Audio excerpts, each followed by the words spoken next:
Lokesh phone tap చేశారని విన్నాం. సాధారణంగా ఐఫోన్స్‌ని ట్యాప్ చేయలేరని కూడా మనకు తెలుసు. సో, నిజంగా జరిగుంటుందా సార్? ఏం జరిగింది? లోకేష్ నిన్న చెప్పాడు. అదేంటంటే తనకి ఐఫోన్ నుంచి ఒక మెసేజ్ వచ్చింది. ఇట్లా నీ ఫోన్‌ని ట్యాపింగ్ చేయడానికి ట్రై చేస్తున్నారు, హ్యాక్ చేయడానికి ట్రై చేస్తున్నారు, జాగ్రత్తగా ఉండమని చెప్పారు. అట్లాగే మెయిల్ కూడా యాపిల్ నుంచి వచ్చిందని చెప్పారు. అదే సమయంలో గత కొంతకాలం నుంచి కూడా తెలుగుదేశం నాయకులు చాలామంది జగన్ కూడా ఇక్కడ ప్రతిపక్ష నాయకులు ఫోన్లు ట్యాప్ చేస్తున్నాడు అని చెప్పారు. గతంలో ఇజ్రాయెల్ నుంచి కూడా సాఫ్ట్వేర్ తీసుకొచ్చారని కూడా ఆరోపిస్తున్నారు. సో ఈ కాంటెక్స్లో వాళ్ళు డీజీపీ రాజేందర్ రెడ్డిని, తర్వాత ఇంటెలిజెన్స్ బ్యూరో చీఫ్ ఇద్దరిని కూడా మార్చాలనేది వాళ్ళు డిమాండ్ పెడుతున్నారు. సో అసలు ఇక్కడ అనేక ప్రశ్నలు ఉన్నాయి. ఒకటి, జగన్ ఫోన్ ట్యాప్ చేస్తున్నట్టు ఆధారాలు ఏమన్నా వీళ్ళ దగ్గర ఉన్నాయా?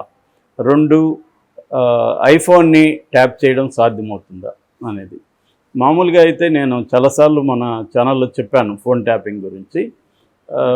జనరల్గా రెండు రకాలుగా ఆండ్రాయిడ్ చెప్తాను. రెండు రకాలుగా ఆండ్రాయిడ్ ఫోన్ని ఎవరైనా ట్యాప్ చేయొచ్చు బ్రాడ్గా.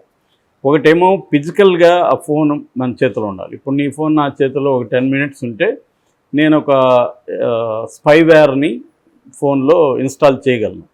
ఇన్స్టాల్ చేసేసి నీకు ఇచ్చేసిన తర్వాత నీ దగ్గర ఉన్నప్పుడు నీ కాల్స్, నీ మెసేజెస్, తర్వాత నీ లొకేషను, లైవ్ లొకేషను, తర్వాత ఎవరితో అయినా మాట్లాడుతుంటే సరౌండ్ సౌండు. సో అట్లాగే నేను రిమోట్లో నుంచి ఫోటో తీయాలనుకున్నప్పుడు వెనక్ కెమెరా, ముందు కెమెరా అన్నిట్లో ఫోటోలు తీయచ్చు, వీడియో తీయచ్చు. ఇవన్నీ కూడా మీకు తెలియదు అసలు. సో అది ఆండ్రాయిడ్లో చాలా సులభం అన్నమాట. అందుకని ఈ స్పైవేర్స్ ఏం చేస్తుంటారంటే డెమో ఇస్తారు, లేదా ఇయర్లీ, మంత్లీ ప్యాకేజెస్ కూడా ఉంటాయి. అంటే నాకు తెలిసి ఫర్ ఎగ్జాంపుల్ చైల్డ్ మానిటర్ అనే ఒక స్పై యాప్ ఉంది. ఆ యాప్ ముందుగా నేను కొనుక్కోవాలి. అంటే ఆ యాప్కి నేను 3 months 1 yearకో ప్యాకేజీకి నేను డబ్బులు కట్టేస్తే వాళ్ళు నాకు యాక్సెస్ ఇస్తారు. ఆ తర్వాత నీ ఫోన్ తీసుకొని నేను చైల్డ్ మానిటర్ అనే యాప్ కానీ ఇన్స్టాల్ చేసేస్తే అది హిడెన్ మోడ్లో ఉంటుంది, ఇన్స్టాల్ అయినట్టు కూడా తెలియదు. సో అప్పటి నుంచి నాకు ఒక డాష్ బోర్డ్ ఇస్తాడు. ఆ డాష్ బోర్డ్లో నీ కాల్స్, చాట్ యాజ్ ఇట్ ఈజ్గా వచ్చేస్తాయి. చాట్ చేస్తుంటే ఇక్కడ నాకు చూస్తూ ఉండొచ్చు. అట్లాగే నేను అనుకున్నప్పుడు సరౌండ్ సౌండ్, ఫోటోలు, వీడియోలు ఇవన్నీ కూడా చేయొచ్చు. లైవ్ లొకేషను, ట్రాకింగ్ ఇవన్నీ ఈజీ అన్నమాట. ఇది ఎనీబడి క్యాన్ డూ, ఎవడైనా చేయాల్సిందే. వాడు ఇన్స్టాలేషన్ కూడా వాడు గైడ్ లైన్స్ ఇస్తాడు, ఎలా స్టెప్ బై స్టెప్ ఏ ఫోన్లకి ఎలా చేయాలి, తర్వాత ఆండ్రాయిడ్ వెర్షన్ ఏది ఉంటే ఎట్లా చేయాలి, ఇన్స్టాలేషన్ ముందు ఏం చేయాలి, ఇన్స్టాలేషన్ అప్పుడు ఎలా చేయాలి, ఇన్స్టాలేషన్ తర్వాత ఏం చేయాలి, మొత్తం గైడ్ లైన్స్ డీటెయిల్గా ఇస్తారు. సో అది ఎవరైనా చేయొచ్చు. సో అందుకోసం దీనికి జాగ్రత్తలు ఏంటంటే ఆండ్రాయిడ్ ఫోన్లు ఫస్ట్ ఆఫ్ ఆల్ మనం స్ట్రాంగ్ పాస్కోడ్ కానీ ఆ ప్యాటర్న్ కానీ స్ట్రాంగ్గా పెట్టుకోవాలి. వీలుంటే మన ఫేషియల్ రికగ్నిషన్ కానీ దాంట్లో ఉంటే అది కూడా ఎనేబుల్ చేసుకోవాలి. చాలామంది ఇవన్నీ బతకం వేసి చేయరు. సో అది ఎనేబుల్ చేసుకోవాలి. అట్లాగే కొత్త వాళ్ళ దగ్గర ఫోన్లు, అంటే మనకి ఎవరైనా డౌట్ వచ్చినా వాళ్ళ దగ్గర ఫోన్లు ఇవ్వకూడదు. సో ఇది మనం తీసుకోవాలి. అట్లాగే విత్ ఇన్ ద ఫోన్లో యాంటీవైరస్ సాఫ్ట్వేర్ కంపల్సరీగా వేసుకోవాలి. దాన్ని 4 రోజులకు ఒకసారి, 5 రోజులకు స్కాన్ చేసుకుంటూ ఉండాలి. కొంచెం మంచి పవర్ఫుల్ యాంటీవైరస్ ఉంటే ఇట్లాంటిది ఏదైనా ఉన్నా కూడా స్కాన్ చేస్తుంది.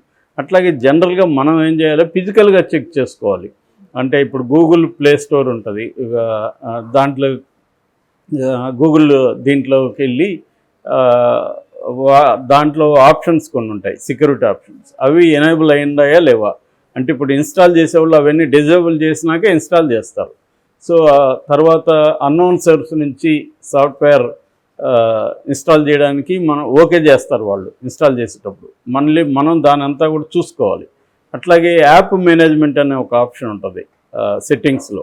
ఆ యాప్ మేనేజ్మెంట్లోకి వెళ్ళి చెక్ చేస్తే కొత్త యాప్ ఏమన్నా, మనం వేయని యాప్లు ఏమైనా ఉన్నాయా, ఐపీకేస్ ఏమైనా ఉన్నాయా అనేది, ఏపీకేస్ ఏమైనా ఉన్నాయా అనేది చూడవచ్చు.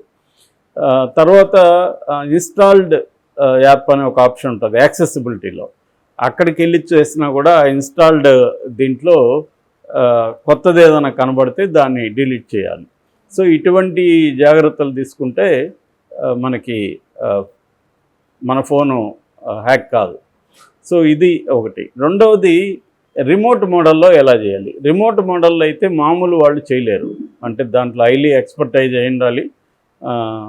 తర్వాత హ్యాక్ అంటే నీకు ఒక రకరకాల టెక్నిక్స్ ఉన్నాయి దాంట్లో. జనరల్గా ఏం జరుగుతుంటుందంటే మనకు ఒక మెసేజ్ కానీ ఏదన్నా దీన్ని నొక్కితే మీకు రోజుకి 10,000 సంపాదించుకోవచ్చు, 20,000 ఇట్లాంటివి వచ్చినప్పుడు అందరూ కూడా ఆశ ఉంటుంది కదా ఎవరికైనా, అది కూడా గంట పని చేస్తే 10,000 సంపాదించుకోవచ్చు, ఇట్లాంటివే ఇస్తారు.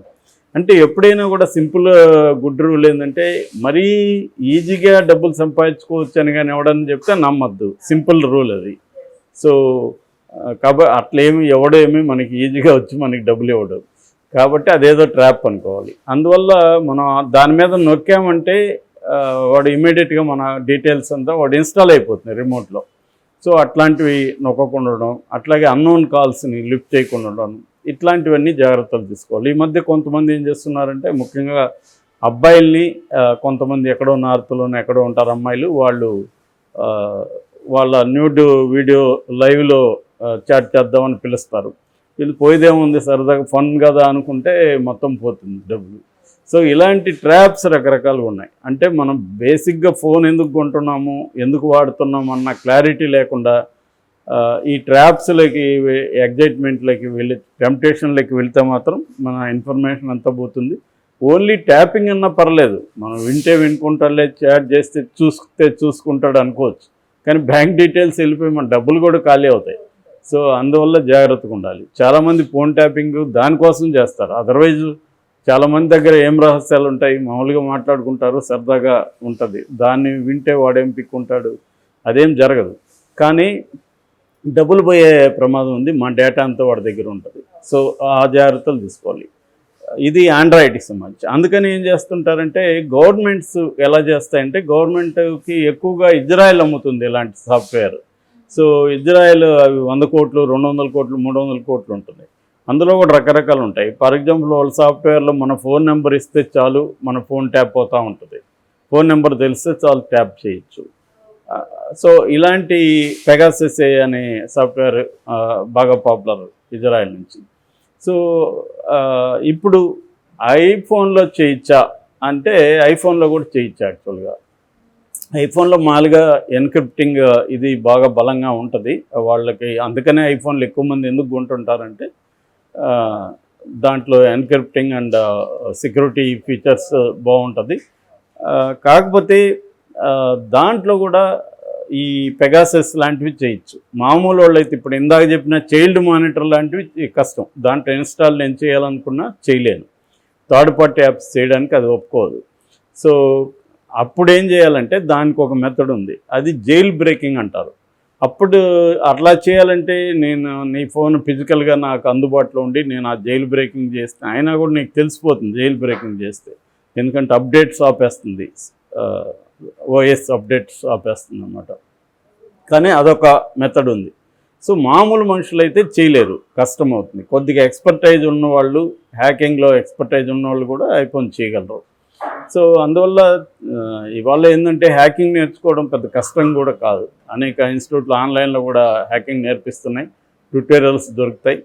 కొద్దిగా కోడింగ్ అవి తెలిసిన వాళ్ళు ఈజీగా హ్యాకింగ్ నేర్చుకునేయచ్చు, అది పెద్ద కష్టం కాదు. ఆ రకంగా ఉన్నప్పుడు దీంట్లో కూడా ఇందాక చెప్పిన మెసేజ్లు రావడం, ఫోన్లు ఇవన్నీ వస్తే చేసేయచ్చు. కానీ గవర్నమెంట్స్ ఈ పెగాసస్ లాంటివి అయితే ఐఫోన్ కూడా చేయగలవు. అంత ఈజీ అయితే కాదు, కానీ అసాధ్యం కూడా కాదు. ఆ మధ్య కూడా ఈవెన్ యాపిల్ ఇండియన్ గవర్నమెంట్ని కూడా హెచ్చరించింది, మా ఫోన్లో కూడా కొన్ని ఉన్నాయి, మేము బగ్స్ని అవన్నీ చేస్తున్నామని ఎప్పటికప్పుడు అంటుంటారు. కానీ ప్రతి అప్డేటు కొద్ది కాలం ఆపగలదు. మళ్ళీ ఆ అప్డేట్ని వీళ్ళు అర్థం చేసుకునే హ్యాకర్సు దాన్ని మళ్ళీ వీళ్ళు డిక్రిప్టింగ్ చేసి దాన్ని బ్రేక్ చేయగలరు. జైల్ బ్రేకింగ్ మెథడ్ అనేది అది. మామూలుగా ఆండ్రాయిడ్లో రూట్ అంటారు, రూటింగ్ని బ్రేక్ చేయొచ్చు, బ్రేక్ చేయాల్సి వస్తుంది కొన్ని ఫోన్లకి. కొన్ని ఫోన్లకి రూటింగ్ కూడా అవసరం లేదు, అది ఎవరైనా చేయగలరు. లేమని రూటింగ్ చేయాలంటే కొంత నాలెడ్జ్ ఉండాలి. సో ఈ విధంగా గవర్నమెంట్స్ అనుకుంటే మాత్రం ఏ ఫోన్ అన్నా చేయగలవు. కానీ ఇప్పుడు లోకేష్ది చేస్తున్నారు లేదు చెప్పలేము.